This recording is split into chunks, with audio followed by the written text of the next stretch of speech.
I'm Nick from Comic Culture here. Time for Nick at Night, my weekly comic book review show. Let's go over the books I read this week. Starting over in DC Comics, we have Penguin, issue number 7 from Tom King. Man, if you like inner monologue from your different characters, man, you're going to love this book right here. Now, Tom King does this in a lot of his books. We saw it a lot in Supergirl Woman of Tomorrow. If you read that, this story being told on top of the story, that's what you're getting inside of this book as well. But it's from this perspective of the different people inside the story itself. So it adds that extra voice, right? It doesn't get bogged down with a single perspective. It switches it up so much that that monologue really doesn't hurt the book at all. And of course, this is a journey of Penguin rising to power, right? He's taken over some of the mob bosses' legacies. And so he's slowly rising to power, learning the tricks of the trade, trying to fool some people here and there. And there's an interesting conversation or story unfolding about whether or not Batman is using Penguin or Penguin is using Batman, or could it be both? So I'm really digging that. Penguin's feeding Batman a lot of information, a lot of insider intel that he wouldn't otherwise have access to.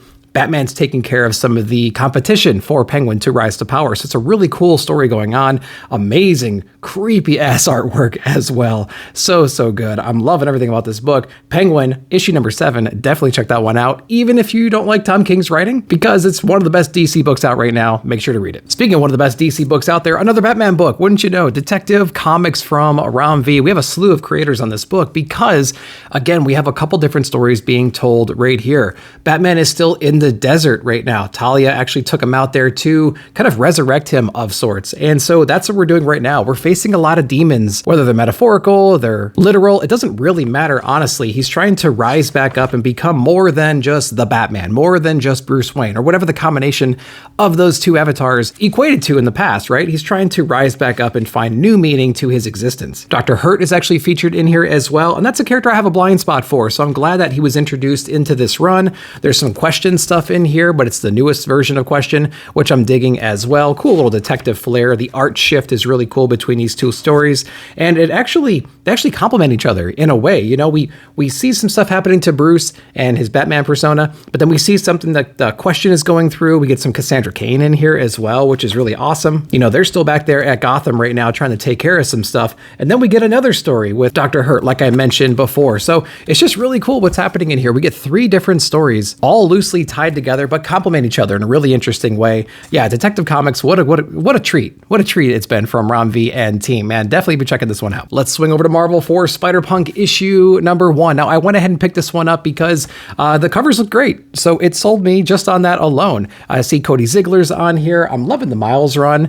It's kind of slowing down, to be honest with you, a little bit repetitious. It's a victim of gang war, to be honest with you. And I heard he's falling off. I don't know if that's true or not. Let me know down below. But when I got to the shop and actually opened this thing up, man, Cody knows how to team himself up with some amazing artists on here. We have Justin Mason and we have Hollowell on here as well. And they just offer some amazing grit to this story. It's just colored so well. There's so many cool things happening in here. If you like team up books, if you like the punk rock scene, it's basically a team up book right now. We have different iterations of some of our favorite superheroes. Of course, we have our Spider-Punk character. We have a Miss Marvel. We have Ironheart. We have a new Captain America kid. And we get these newer versions of Doc Ock and Hammer and the Wakandans and things like that. So it's pretty cool. It's pretty awesome. I'm not sure if I showed you that page, but just some really interesting stuff happening on the art side. Cool collaborations as well. But, you know, it's a pretty run-of-the-mill story. You know, Doc Ock's planning to do some big thing, and he releases a giant monster, and then they have to take him out inside of the town. So, you know, it's just a fun comic. So if you like team-up books, if you like a little bit of edge on it, you like some cool art, maybe check out Spider-Punk. I think it was worth it. Let me know if you guys read it and what you guys think. And then we got Miles Morales Spider-Man, issue number 17 from Cody Ziegler as well. I kind of touched on this a little bit already. Suffers from the gang war event for sure. Every book seems identical, to be honest with you. There's the same characters fighting each other constantly. There's always some kind of military squad jumping in here as well. We have Rabble back in here. We got this new guy that's who cares about. He has a bag full of wind, and he's like some pantheon dude, some ancient dude, or maybe just have the powers of them. Who knows? The art is always spectacular in these books, and for as much action as these comics have, I feel like kind of, I don't know if bored's the right word at the end of it. I just feel like I don't care, really, because it's just nonstop. There's no time to breathe. There's no time to let the story kick in. You know, we had this underlying theme with Miles and anxiety and how his spider sense is messing up because of that. We had a couple therapy sessions, some breathing exercises, and we're past that. Not that I really enjoyed that whole arc anyways, but it was at least something different than fighting people inside of warehouses because they had some kind of technology they were going to assimilate with or get some kind of guns or weapons or whatever they were going to do to take on the city during gang war. Again, same people doing the same stuff, killer artwork, meh on the story. I don't know. What do you guys think of Miles? Let me know down below. Now, on the other hand, we have Avengers Twilight issue number 3 from Zdarsky, and we have Acuna on here as well. What a crazy, crazy book this has been so far. This is a really interesting thing because it's set into the future. We have a lot of our regular superheroes who are old. They're like aged out of being superheroes. You know what I mean? And what's always fun is seeing the current state of them. Steve is just like an old dude. That's fine. But like Luke Cage is practically disabled. We have some other people that have been killed in past events or whatever. We have Iron Man. We get to see the fate of Iron Man inside of this issue. Tony Stark and like what his legacy is doing right now, right? And it's some, pretty brutal stuff. The artwork in this book is absolutely spectacular. I want to show you a cool page right here that is not too spoilery because there's a lot of interesting things happening inside of this book. So I just want to give you a sense of the coloring, a sense of the detail in the artwork. It's drawn like a book. I've never seen a book drawn like this. And it's a really compelling story. So if you enjoy the grizzled hero kinds of stories that are rising back up because they're not satisfied with the way the world's been turning out since they've left the game, this book is definitely for you. The other thing this book does extremely well is there are a lot of cool surprises because again, all these superheroes are kind of out of commission right now. They've either been killed, they're disabled, or they've moved on from the superhero scene. So it's cool when some of them show back up and it's really exciting. This is a book right here that kind of raised the hairs on my arms while I was reading it. So cool. The imagery is beautiful in this thing. Absolutely check this one out. It is well worth it. All right, Comic Tom, Fire Guy Ryan, Ben Templesmith, Crashdown issue number 2. I loved issue number 1. It was a really interesting book about these explorers trying to move past Earth, trying to evolve the species, right? Get them off planet due to natural disasters or disasters we created ourselves.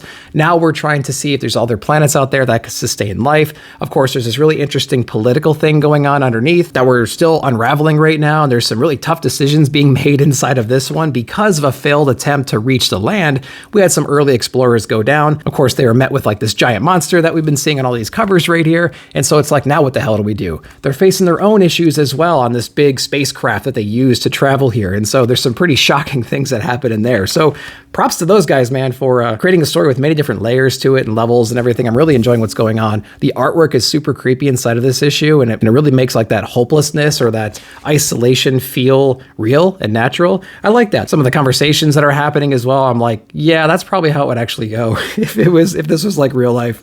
And so, yeah, dude, props to the guys, man. Still another great issue of Crashdown, issue number 2. Definitely check it out. Over in Dark Horse, we have Canary issue number 3. I believe the conclusion to this Comixology original run. And I like this one a whole lot. This one right here was definitely the crescendo, right? We have all these monsters that are breaking out of this haunted mine. It's like an ancient old evil. I think it's like one of the pits across the world that connects a larger evil, together, that whole thing. And this pit is just spewing out evil, and it's taken over the town right now. So, of course, our main man right here and his colleagues have to go down into the heart of the beast itself and take care of the problem down there. This whole story was riddled with really interesting characters, amazing artwork. It was just a really fun read. And it didn't have a lot of the Scott Snyder tropes that he typically has, where he kind of like segments off parts of his story and themes them with whatever is going on inside of the book. You know what I mean? Like he was doing in some of the other books. I think because of that, it just read really naturally. So I really like that. Each issue is extra sized as well. So really, we probably got 6 issues out of this thing, to be honest with you.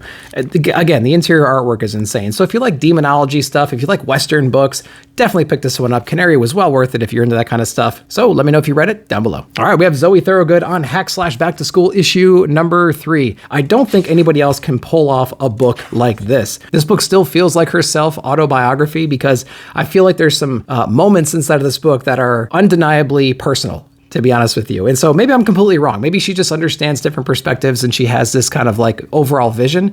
But there's some pretty interesting things in here, specific conversations or internal thoughts that would be kind of hard to pull off if you couldn't relate to them to some degree.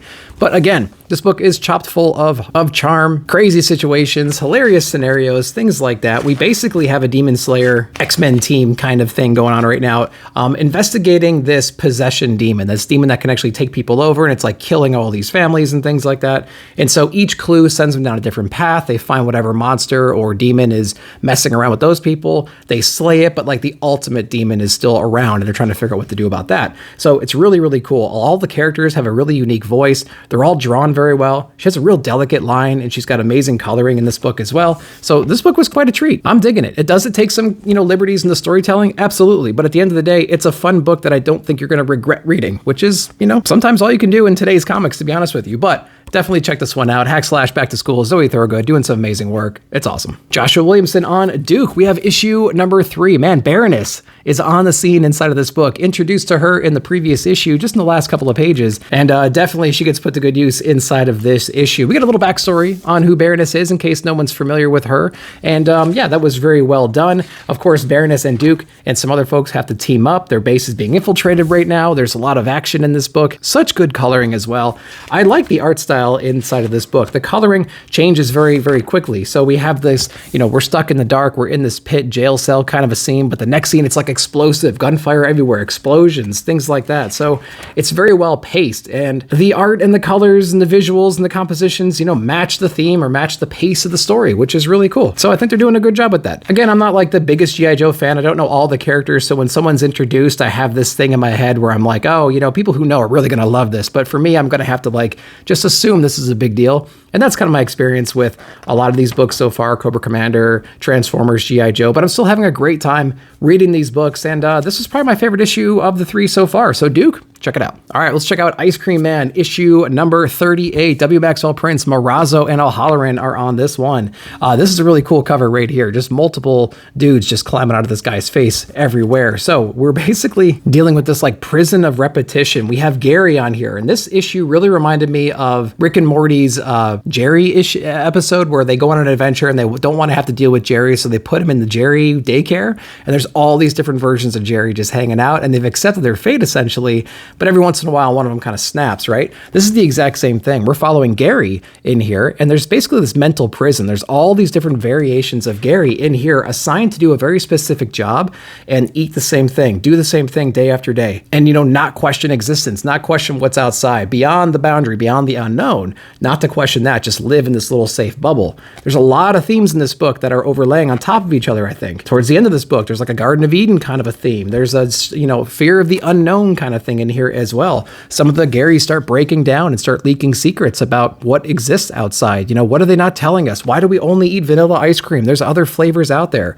Why are we creatures of habit? Why don't we want to go out and do the things we want to do? What are we afraid of? What are we afraid we're going to find? And who's holding us back? That's what this book is all about. It's a really incredible story, self-reflection all over it. Ice Cream Man does what it does best, takes you to the deep, dark parts of your brain and makes you feel uncomfortable, which is totally fine. Ice Cream Man, issue number 38, one of the best comics ever created. Let's get into Rare Flavors, issue number 4 from Ramvi and Felipe Andrade from Boom Studios. What an amazing book. Another great, great issue. And I love how thematically linked everything is in here. In every issue, we're finding the links between classic local cuisine and the story that's being told right now. We actually get a little bit of an origin story to this demon that we have here. And we get to see how the cooking process and the characters inside of this book, they're kind of aligned right now, right? There's always some passing on of flavor from the next iteration to the next iteration, and there's always this moment to reinvent yourself in a way, right? There's a whole part in this where they're showing the dish of the issue, and they're having this conversation about how he's a necessary part of this whole society, of this whole culture, you know what I mean? And so there's this beautiful mirroring of what is happening in the bowl or in the dish and the earth and clay, and what is being told by our antagonists, so to speak, inside of this book. They go on to talk about how this particular dish, it relies on the burnt flavors across the bottom, right? So it bleeds in some of that flavor to the next batch and to the next batch. And it's actually an integral part of the entire process. And that's who our antagonist is inside of this book. And it's just really, really well done. And what I love about this is it's almost going over the course of a day. It's real sunny and bright in the morning time. You can see a sunset. The colors are beautiful. It gets dark and twisted as we're talking about this dish and how it relates to our main character. Then towards the end of the book, we have this beautiful riding out into the sunset moment in here as well. So it's almost like giving us the passing of the day, and they're just chilling at this little hut in the middle of nowhere, just talking it out, right? And so it's a beautifully, beautifully drawn book. It's such a great story. It's very relaxing, yet it's unnerving at the same time. Rare Flavors. Definitely check this series out if you haven't yet. All right, and the last two books are both Conan, the Barbarian books. Who would have thought? If you would have asked me a year ago, if I was going to be reading multiple Conan the Barbarian books, I probably would have said you're crazy because I never really touched them. I kind of dismissed them early, to be honest with you. I'm sorry. I know there's a lot of fans out there, but he's definitely on my mind now because it's really interesting. So the first one is from Titan Comics, issue number 8. This is a continuation of like the demon arc, the possession arc that we had originally, but it doesn't quite hit as hard as the other one. Of course, the art has changed dramatically since then as well. We have Jim Zub on here still, thankfully. But I gotta say, the art's definitely kicking it up inside of this issue, giving us a little bit of a history lesson on this sword that Conan's trying to find right now. He's actually possessed with this ancient evil that I believe we were fighting in the first arc, and it was unleashed again inside of this arc, and so now he's possessed. He's on this mission to get his blade. But of course, Conan, he's not only strong, but he's mentally strong. He's faced a lot of different types of adversaries, and so he's protected himself against this kind of a thing. He goes through the motions here, but at the end of the day, he tries to overpower that emotion within and kind of becomes his own person again, right? And so it's going to be really interesting to see where this story goes. I'm still invested in this book, to be honest with you. Even though this arc is not as cool as the first arc, there's a lot of interesting things going on. I like Conan's voice. I like his purpose, his drive, he's unstoppable, yet he's still vulnerable at the same time, if that makes sense at all. Yeah, it's really interesting. First arc's better. This arc is fine enough. We got a brand new Conan book, though. Let's talk about that one. All right, we're talking about Savage Sword of Conan. So this is the magazine size from Titan Comics. This is the hero signature line. We have a couple different artists and writers on this one because there's 2 different stories within here, but it gives you that classic Conan vibe and feel for sure inside of this one.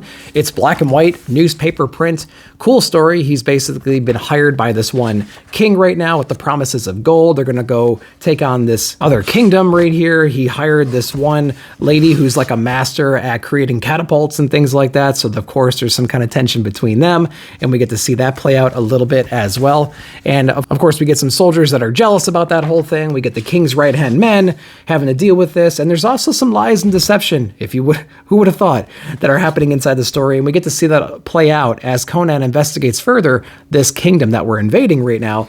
And so we get to understand what the true motivations are, who these people actually are, and what kind of dangers they've been breeding in the pits below. So it was a really cool book. And so yeah, that was actually a really cool story. There is another story in the back of this one, Master of the Hunt.